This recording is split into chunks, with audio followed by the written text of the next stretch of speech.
ചങ്കുറപ്പും എല്ലുറപ്പും നിന്റെ അത്രയും മറ്റൊരുത്തനും വരില്ല. എനിക്കറിയാടോ അത്.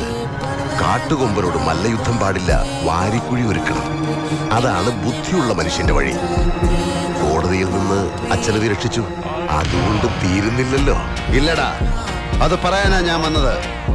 2 വിരല് മതി കൊരവള്ളി പൊട്ടിച്ച് നിന്നെ കൊല്ലാൻ. ചെയ്യാത്തത് നീ ചെയ്ത ക്രൂരതയ്ക്ക് നീ അനുഭവിക്കണം. സെൻട്രൽ ജയിലിലെ ജീവിതം എന്താണെന്ന് നീ അനുഭവിച്ചറിയണം. നിയമത്തിനും പോലീസിനും നിന്നെ പൂട്ടാൻ പറ്റുമോന്ന് ഞാൻ നോക്കും. അവർക്ക് വേണ്ടത് ശിക്ഷിക്കാനൊരു പ്രതിയാണെങ്കിൽ ഒന്നിനു പകരം 10 എണ്ണത്തിന് പവിത്രം കൊടുക്കും. എങ്കിൽ അന്ന് ഇന്ദുചൂടന്റെ കോടതി നിന്റെ കേസെടുക്കും. നിയമവും ന്യായാധിപനും ഞാൻ തന്നെ ആയിരിക്കും.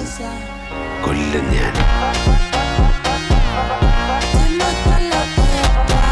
കൊല്ലും ഞാൻ. 6 വർഷത്തെ ഇടവേള കഴിഞ്ഞ് ഇന്ദുചൂടൻ വന്നിരിക്കുന്നു.